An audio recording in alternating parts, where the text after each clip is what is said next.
Let me come therefore to the final question, which is, I think, an underlying theme which was in that debate, which was about recession. Indian economy, is it better placed than others? Are we less likely or zero possibility, as has been suggested, of going into recession? Let's listen into what Nirmala Sitharaman said. A Bloomberg survey, which was done by economists, has said that zero probability of India slipping into recession. So it's not just me saying, there is zero probability of India slipping into recession. Manish Tiwari, you want to respond to that? That is being held up by the government as a sign. Again, it comes back to where we started. Are we better placed than other countries? Has been a central theme of the government's response during the price rise debate.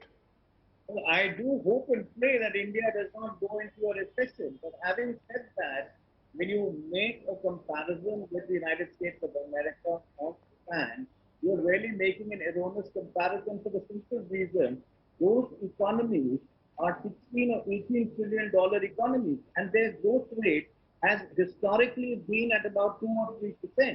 So the possibility of those economies slipping into what is a technical recession has always been higher than India. In fact, at various points in time, when you've not had these black swan events, the US economy has slipped into recession.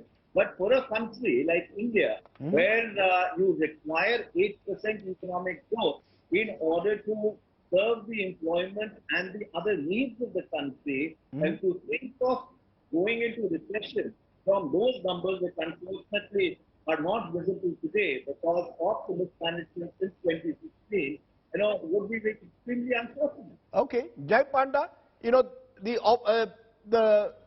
the opposition says the opposition says that post 2008, post the financial crisis, when the UPA was under pressure, the NDA kept pointing out at various numbers to expose the UPA government. Now, when the numbers are not looking so good, the general line of government's defense is, look, we are doing better than the rest of the world.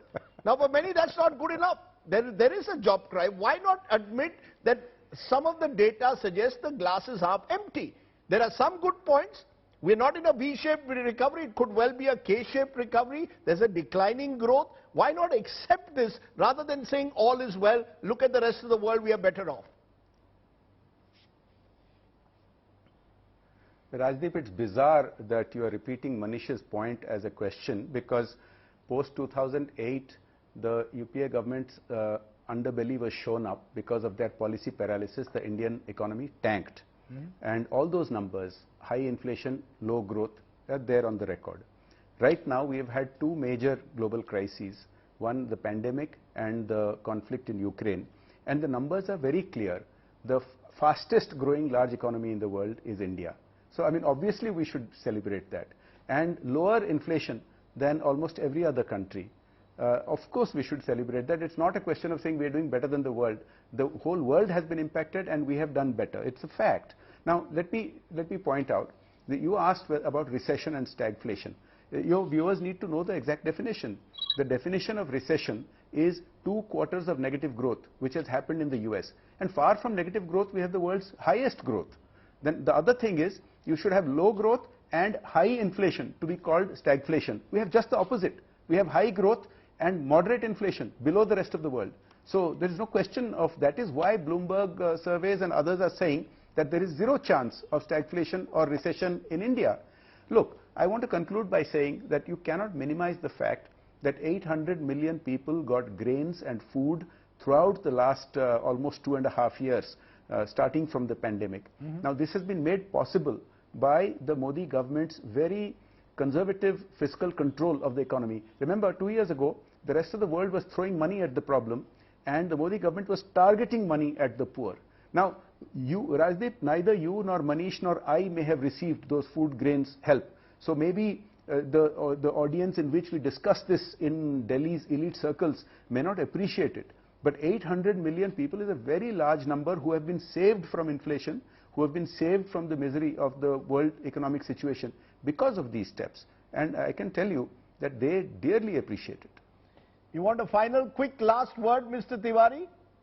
Well, Rajdeep, if the government wants to be in denial, then nothing needs to be said. The fact remains the GDP curve is going down, the unemployment numbers are going up, headline inflation has been going up, consumer food price index remains at a very, very stubborn above 7%. And if the government is not prepared to wake up and wants to tell the country that all is well, then we are better off than the rest of the world. The argument Manish Tiwari is consistent. We are better off, and some of the data does show that. The fact is, we are better off than several other major economies. Well, essentially, Rajdeep, this argument that we are better off than the rest of the world does not really fill hungry stomach. And I'll leave it at that. And I'll give 10 seconds to Jai Panda also to respond to that. Is there an element of denial, Jai?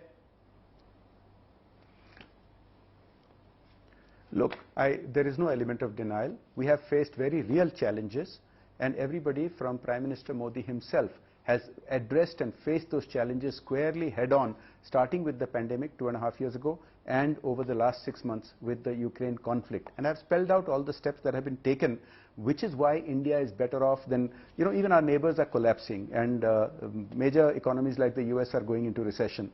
So obviously, we are not living in a vacuum.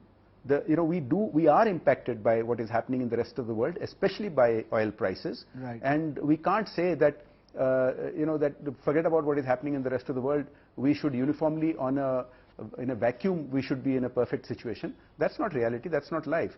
So considering the challenges we have faced, which the whole world has faced, we have done better than everybody else.